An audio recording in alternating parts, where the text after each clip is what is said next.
Welcome to Aaron Mahnke's Cabinet of Curiosities, a production of iHeartRadio and Grim and Mild. Our world is full of the unexplainable.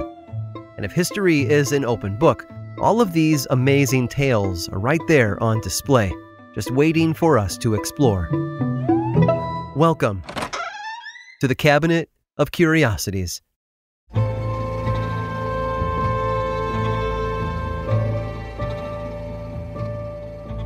Few people throughout history have contributed to the development of the modern world more than René Descartes. He was a philosopher, a scientist, and a mathematician who wrote on a variety of subjects. He believed that the human body possessed the spirits of animals, which affected the human soul. And he also helped prove our own existence with a phrase that I'm sure you've heard before: I think, therefore I am. But perhaps the most interesting part of Descartes' life didn't actually occur while he was alive. It was how he got ahead after he died. Descartes hailed from Turin, France, and helped shape the Age of Enlightenment of the 17th century. His life was relatively short, with the noted philosopher passing away from pneumonia in Sweden at the age of 53. But in his wake, he didn't just leave behind one of the most influential legacies ever recorded.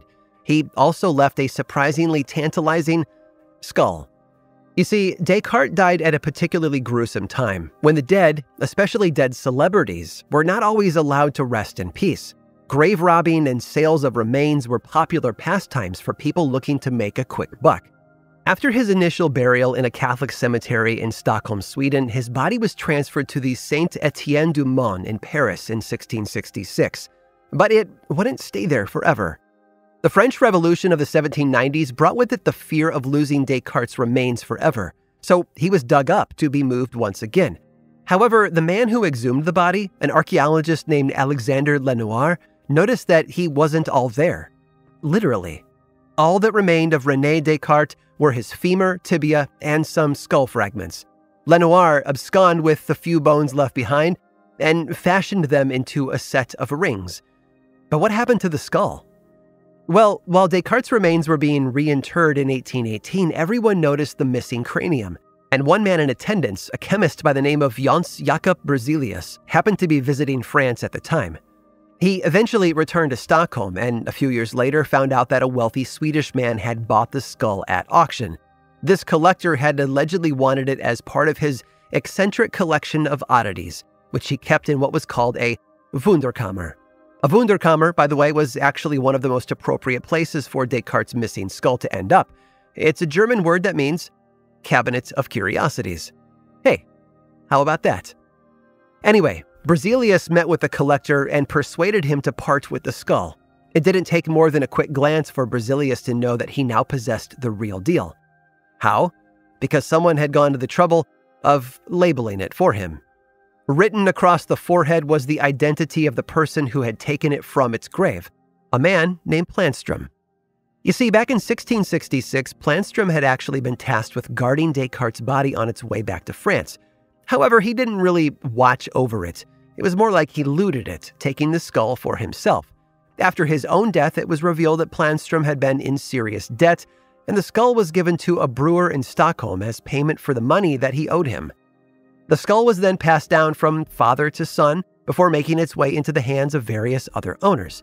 Several of those owners added to Planstrom's note with inscriptions of their own, writing directly onto the skull. Once Berzelius got his hands on it, he brought it back to France, where it has remained ever since, stored safely at the Musée de l'Homme in Paris. Or is it? Not according to scholars at Lund University in Sweden.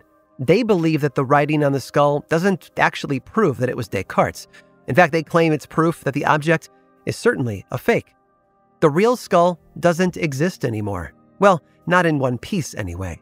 A fragment of parietal bone that was donated to the university in 1780 bears a curious inscription: The Skull of Descartes, 1691, number 6.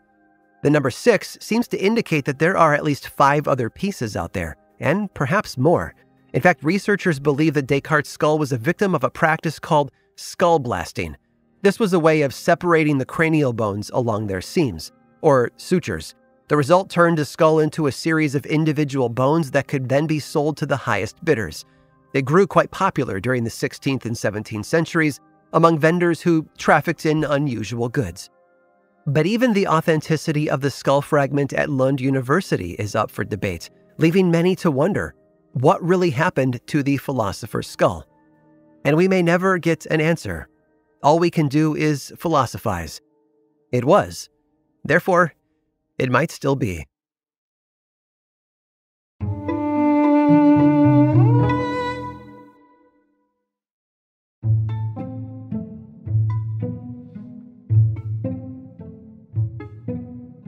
The Beatles had a pretty contentious relationship with the spiritual realm. Although they'd been raised as either Protestant or Roman Catholic, they eventually gave up their original religions to pursue other beliefs. George Harrison studied with Hindu gurus, and all four band members learned from an Indian yogi during the 1960s. But nothing really stuck with John Lennon. He shunned all forms of organized religion, although considered himself a religious and spiritual person.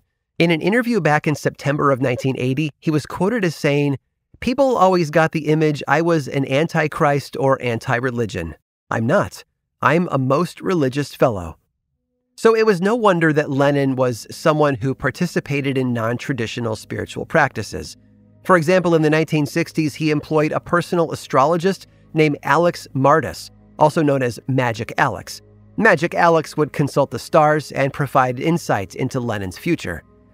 In 1969, John and Yoko were on a vacation in Greece with Magic Alex in tow when John asked him to tell him about his future.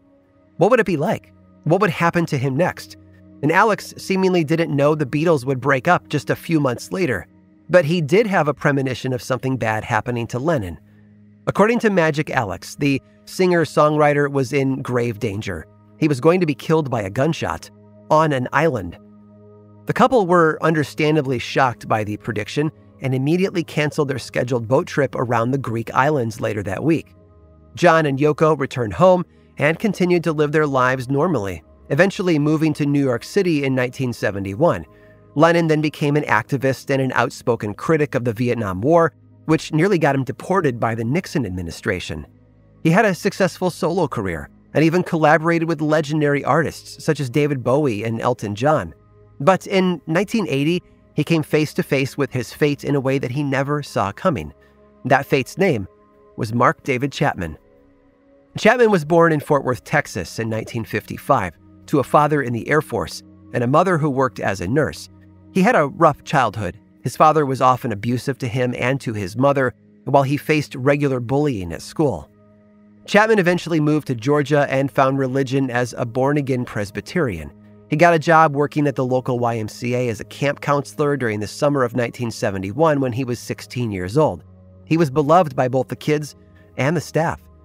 But around the same time, Chapman discovered something that would change his outlook on the world forever. In fact, it became something of an obsession. It was a book by author J.D. Salinger called The Catcher in the Rye. The story followed a disillusioned teenager named Holden Caulfield who felt alienated by the world around him. It was a world filled with adults he called phonies, hypocritical and shallow people who couldn't see what they had become. Chapman internalized the novel to a disturbing extent. He didn't just see himself in Caulfield. He wanted to be him.